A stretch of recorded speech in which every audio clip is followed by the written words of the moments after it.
নমস্কার, মোহনপুর অনিতা স্কুলের পক্ষ থেকে সকলকে অভিনন্দন।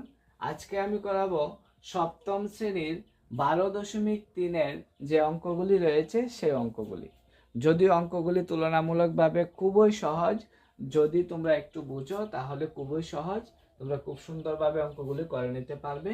আমি তোমাদের সামনে অঙ্কগুলি উপস্থাপন করেছি। দেখো, লেখা আছে মান নির্ণয় করু যদি m = 2 হয়। ঠিক আছে, তাহলে m = 2 হয়, যেহেতু বলাই আছে, তাই শুধু তোমাদের কাজ হলো m এর জায়গায় 2 বসিয়ে দেওয়া। ঠিক আছে, তাহলে m এর মান 2 - 2, তাহলে +2 - 2 কেটে গেল, শুধু 0, তাহলে আনসার হবে কি 0। ঠিক আছে, তাহলে এটার মধ্যে কঠিনের কিচ্ছুই নেই, একদম সহজ, তোমরা খুব সুন্দরভাবে করে নিতে পারো। যারা যারা সপ্তম শ্রেণীতে পড়ো তারা অবশ্যই 12.3-এর অঙ্কগুলি খুব সহজভাবে করে নিতে পারো এবং তোমাদের কোনো শিক্ষকেরও প্রয়োজন নেই, খুব সুন্দরভাবে তোমরা বুঝে যেতে পারো। তারপর যেমন দেখো 3, আর এটার মধ্যে কি আছে, m এর জায়গায় শুধু 2 বসাবে, -5, আর এটা ইনটু। ঠিক আছে, কোনো চিহ্ন নেই, মানে একটা ফুটা দিয়েছি, অর্থাৎ দেখা যায় যে সেটাকে দশমিকের মতো দেখতে মনে হলেও সেটাকে বলা হয় ইনটু। তাহলে 3 ইনটু কি 2, 3 ইনটু 2 মানে হলো 6 - 5, মানে 6 থেকে 5 চলে গেছে 1।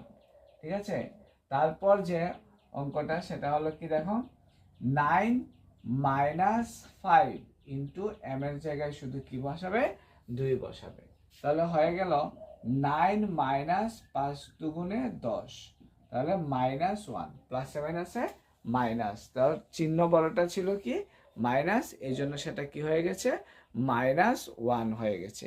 তারপর যেটা দেখো সেটা হলো কি 3m², m এর জায়গায় কি বসাবে 2 হোল স্কয়ার, -2 ইন্টু 2 -7। দেখো ওই অঙ্কটা কিন্তু একটু কঠিন পর্যায়ে আছে, তোমরা অবশ্যই মনোযোগ সহকারে দেখবে।